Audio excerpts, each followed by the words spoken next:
Welcome back friends, ये हमारी video number 8 सी language programming series के ऊपर। और इससे पहले वीडियो नंबर 7 में हमने डिस्कस किया था इफ़ स्टेटमेंट को, जो कि एक सिलेक्शन या एक कंडीशनल स्टेटमेंट है जो कि हमको डिसीजन मेकिंग में हेल्प करता है। तो यहाँ पे हम एक और डिसीजन मेकिंग स्टेटमेंट को डिस्कस करेंगे जो कि हमारा है स्विच स्टेटमेंट।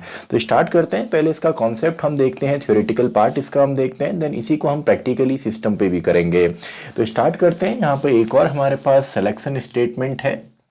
इसको आप सिलेक्शन कहें या आप इसको कंडीशनल कहें या इसको हम बोल सकते हैं डिसीजन मेकिंग में हमको ये हेल्प करता है।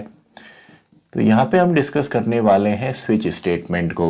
अब देखिए, स्विच स्टेटमेंट एक तरीके से आपका एक अल्टरनेटिव हम बोल सकते हैं जो कि आपका है इफ़ स्टेटमेंट का। अब इसके अंदर अगर हमको मल्टीपल कंडीशंस को चेक करना होता था तो इसके अंदर हम एल्स इफ को वहाँ पे यूज़ करते थे, यानी कि एलिफ की जो लेडर पार्ट है, जो नेस्टिंग पार्ट है, वो हम वहाँ पे करते थे। तो इसको हम डायरेक्टली यहाँ पे यूज़ कर सकते हैं स्विच स्टेटमेंट के साथ। तो सबसे पहले तो इसका सिंटेक्स है, यहाँ पे मैं लिखता हूँ। तो इसका जो सिंटेक्स है तो इसको हम यूज़ करते हैं सिंपली इस तरीके से। स्विच एक कीवर्ड यहाँ पे है एंड देन इसके अंदर एक एक्सप्रेशन या कोई वेरिएबल हमारा आ जाता है।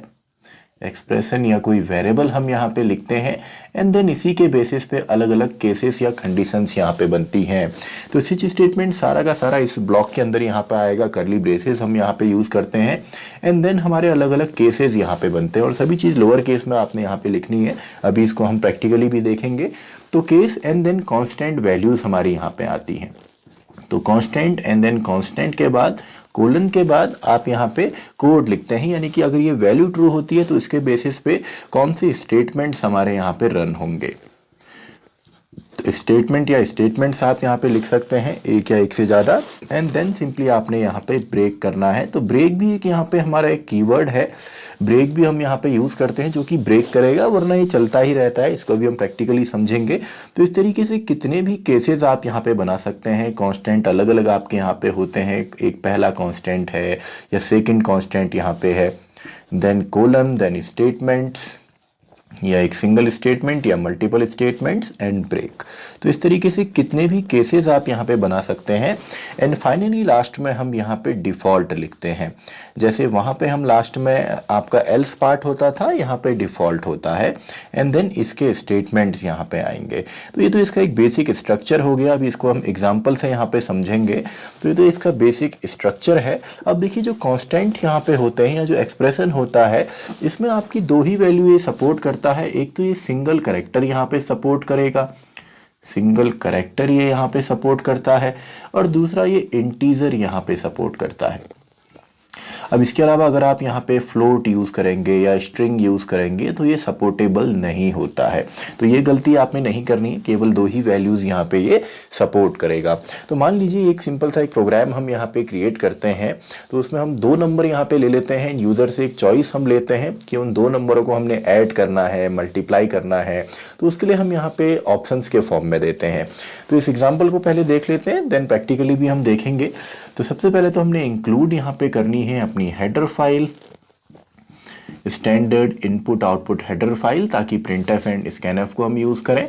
देन हमारा इंट मेन, हमारा जो मेन फंक्शन है जो कि रिटर्न करता है 0, यह भी हम लिखेंगे। तो दो नंबर सबसे पहले हम यहाँ पे यूज़र से ले लेते हैं, int a, b, and in दोनों को ही हम पूछ लेते हैं यूज़र से।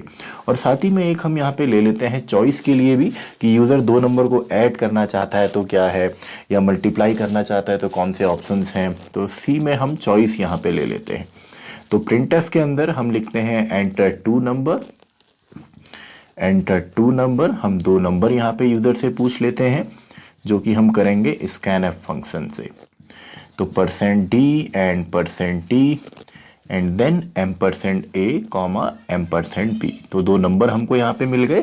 तो ऑप्शंस चलिए हम यहाँ पे यूज़र को दे देते हैं। हमने कहा printf के अंदर, और हम यूज़र से कहते हैं 1 आपने प्रेस करना है ऐड के लिए, /n न्यू लाइन।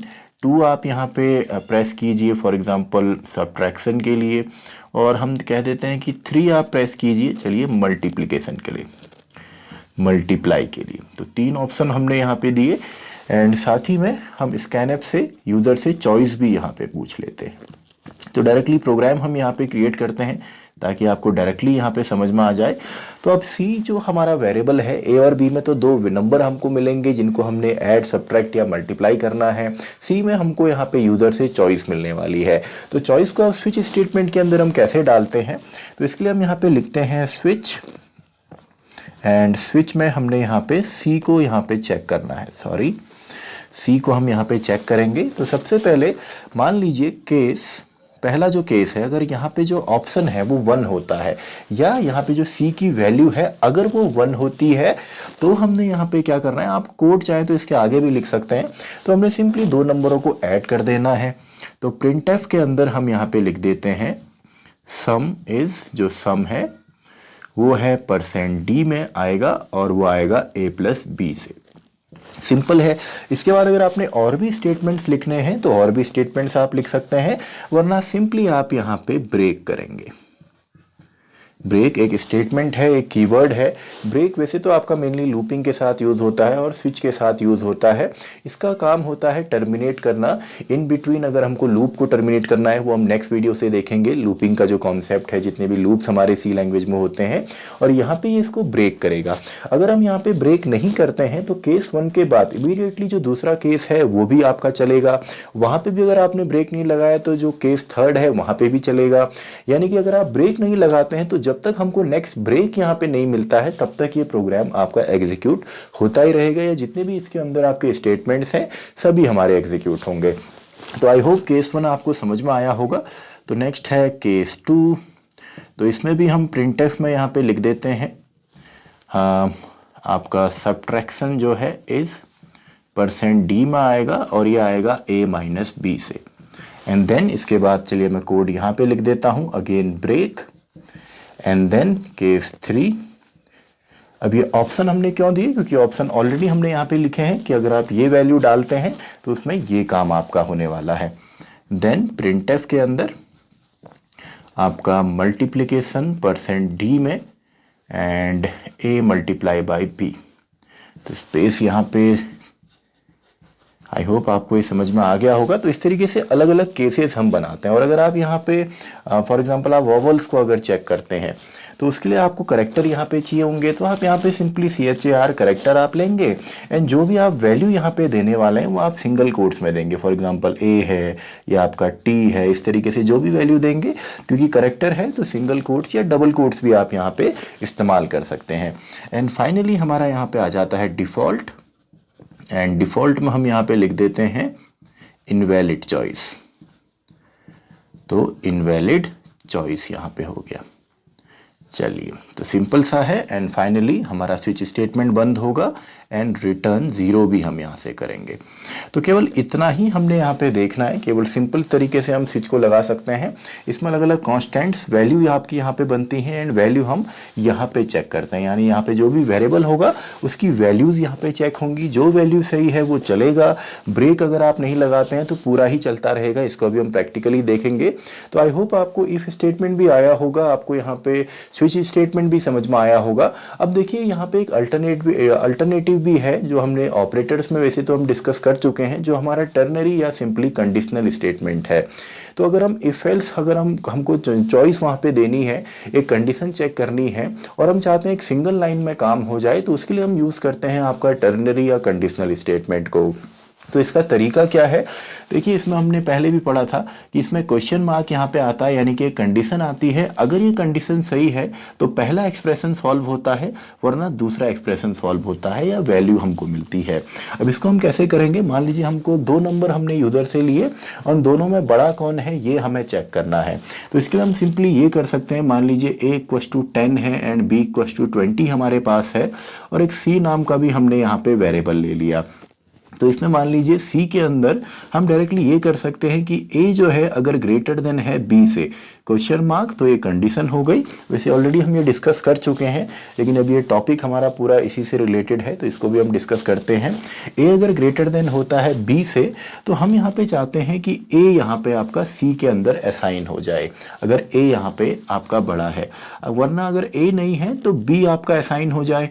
तो देखिए सिंपल सा है। अभी यहाँ पे A जो है वो छोटा है, तो यहाँ पे B वाली वैल्यू जो है C में असाइन हो जाएगी।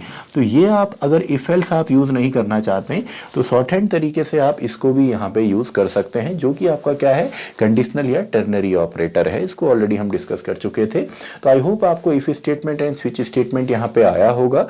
तो नेक्स्ट वीडियो से हम यहाँ पे लूपिंग का जो कॉन्सेप्ट है वो भी हम देखने वाले हैं।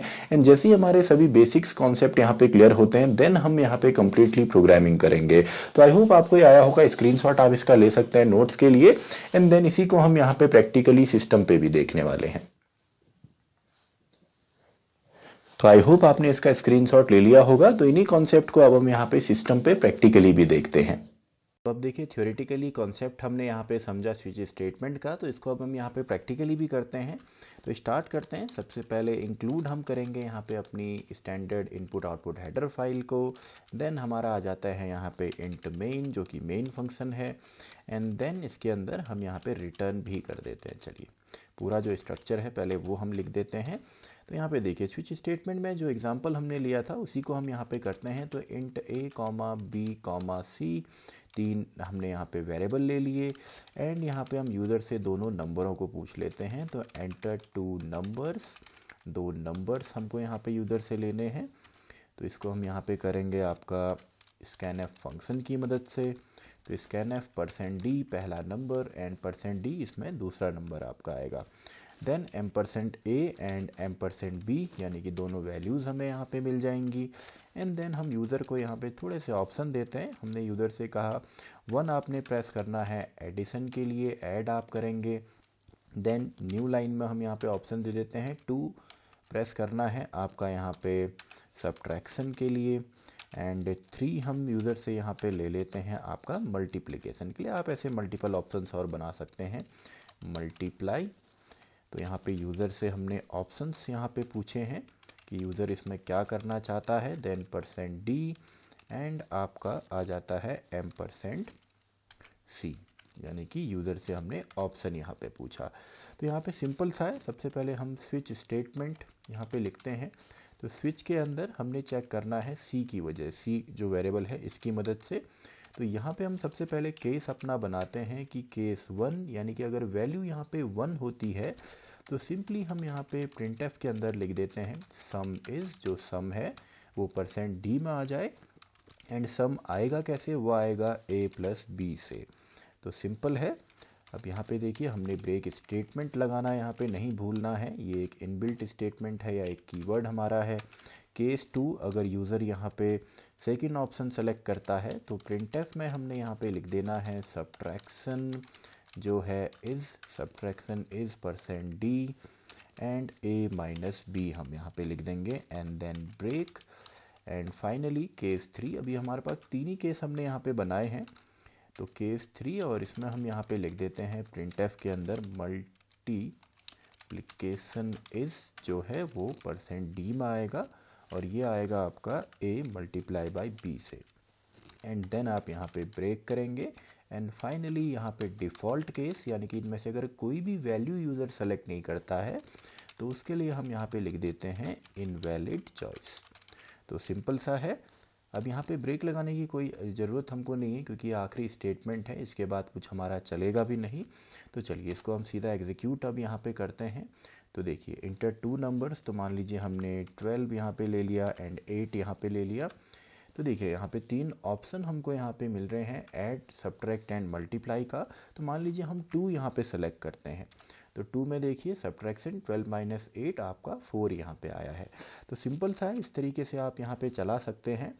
अब मान लीजिए हमने यहाँ पे ब्रेक स्टेटमेंट लगाना हम यहाँ पे भूल गए, या केस 1 के बाद कोई भी ब्रेक स्टेटमेंट यहाँ पे नहीं है। तो अब देखिए यहाँ पे क्या होता है। तो यहाँ पे अगेन हमारे पास 2 नंबर का ऑप्शन दोबारा यहाँ पे है। तो 34, 23 2 नंबर हमने यहाँ पे लिए, और हम यहाँ पे चाहते हैं कि अब हम 1 यहाँ पे करें, यानी कि एडिशन हम करें। तो देखिए, एडिशन भी आया, साथ में सब्ट्रैक्शन भी आ गया है। क्यों? क्योंकि 1 के बाद हमने यहाँ पे ब्रेक स्टेटमेंट नहीं लगाया था, तो इसको नेक्स्ट जो ब्रेक स्टेटमेंट मिला होगा वो यहाँ पे मिला होगा। तो इसीलिए इसने केस 1 के साथ साथ केस 2 को भी यहाँ पे रन किया हुआ है। तो आई होप आपको ये समझ में आया होगा जो बेसिक स्ट्रक्चर है। आप चाहें तो यहाँ पे करेक्टर भी ले सकते हैं। अगर आप करेक्टर यहाँ पे लेना चाहें तो उस केस में आप क्या करेंगे, आप यहाँ पे करेक्टर को सिंगल कोट्स के अंदर यहाँ पे लिखेंगे। सिंगल कोट्स के अंदर आपने करेक्टर यहाँ पे सिंगल करेक्टर लेना है एंड ऊपर जो आपका डेटा टाइप है ऑफ कोर्स वो भी चेंज करके आप इंटीजर से करेक्टर यहाँ पे करेंगे। तो आई होप आपको यहाँ पे समझ में आया होगा कि कैसे हम यहाँ पे स्विच स्टेटमेंट का इस्तेमाल करते हैं। अगर हमको वैल्यूज़ हमारी फिक्स हैं और हम डायरेक्टली केसेस यहाँ पे बनाना चाहते हैं तो हम इसको यूज़ कर सकते हैं। और साथ ही में जो प्रिंटफ है इसके अलावा हम यहाँ पे काफ़ी सारे स्टेटमेंट और लिख सकते हैं, यानी कि ब्रेक से पहले जितने भी आप स्टेटमेंट लिखेंगे वो एक सिंगल केस के अंदर ही यहाँ पे आएंगे। तो आई होप ये कॉन्सेप्ट आपको आया होगा। तो नेक्स्ट भी हम यहाँ पे देख लेते हैं जो हमारा टर्नरी या कंडीशनल हमारा ऑपरेटर है। तो वैसे तो ऑलरेडी हम डिस्कस कर चुके हैं, लेकिन फ़िलहाल एक और बार उसको हम यहाँ पे डिस्कस करते हैं। तो मान लीजिए हमारे पास यहाँ पे वैल्यूज़ हैं int a comma b comma c and a and b में चलिए हम कुछ वैल्यूज़ डाल देते हैं। ए में 20 डाल देते हैं एंड बी में हम यहाँ पे 30 असाइन कर देते हैं। तो सी में हमने ग्रेटर चेक करना है, तो सिंपली हम यहाँ पे एक कंडीशन बनाएंगे कि ए जो है अगर वो ग्रेटर होता है, आप चाहें तो लेस देन भी कर सकते हैं, केवल आपने लॉजिक में थोड़ा सा चेंज करना होगा। हमने कहा ए जो है अगर वो छोटा होता है बी से, तो ये हमारा एक क्वेश्चन मार्क यानी कि ये कंडीशन हमारी हो गई। तो हमने क्या करना, अगर ए छोटा होगा तो ऑब्वियस सी बात है बी बड़ा है, तो बी को हम यहाँ पे असाइन कर देंगे सी में, वरना हम किसको असाइन करेंगे, हम ए को असाइन करेंगे। तो सिंपली हम यहाँ पे प्रिंट कर देते हैं ग्रेटर वैल्यू इज़, जो ग्रेटर वैल्यू है वो %d में आएगी और वो आएगी आपका सी नाम के वेरिएबल के अंदर से। तो इस तरीके से हम इसको चलाते हैं। देखिए सिंपल सा है, यहाँ पे ग्रेटर वैल्यू इज़ 30। तो ये क्यों आया, क्योंकि सबसे पहले कंडीशन चेक हुई और कंडीशन यहाँ पे जो है ए जो है वो लेस था यहाँ पे, तो सीधा सीधा बी हमारा यहाँ पे असाइन हो गया सी में एंड वो ही वैल्यू हमको यहाँ पे आउटपुट में भी मिली है। तो आई होप कभी भी अगर कंडीशन की कोई बात आती है सी लैंग्वेज के अंदर तो आप इसको काफ़ी इजीली सॉल्व करेंगे। कभी भी अगर कंडीशनल या कहीं पे भी हमको क्वेश्चन में अगर ये दिया है कि एक डिसीजन लेना है, कोई सिलेक्शन करना है या कंडीशन चलानी है, तो उसमें आप देखेंगे कि आप इसमें से कौन सा यूज़ कर सकते हैं। सिंपल कंडीशन है, दो वैल्यूज़ को चेक करना है, तो आप टर्नरी या कंडीशनल स्टेटमेंट जो सिंपल था इसको यूज़ कीजिए। अगर थोड़ा सा कॉम्प्लेक्स है तो उसमें आप इफ़ स्टेटमेंट जो है उसको इस्तेमाल कर सकते हैं। और नॉर्मल केसेस आपने बनाने हैं, वैल्यूज़ आपको ऑलरेडी पता है, तो उसके लिए आप स्विच स्टेटमेंट यूज़ करेंगे। तो आई होप आपको कंडीशनल स्टेटमेंट्स यहाँ पे क्लियर हुए होंगे। तो इसी के साथ हमारी ये वीडियो भी ख़त्म होती है, वीडियो नंबर 8। तो मैं मिलता हूँ आपसे अगली वीडियो में, वीडियो नंबर 9, जहाँ पे हम स्टार्ट करेंगे लूपिंग स्टेटमेंट या इटरेटिव स्टेटमेंट्स को।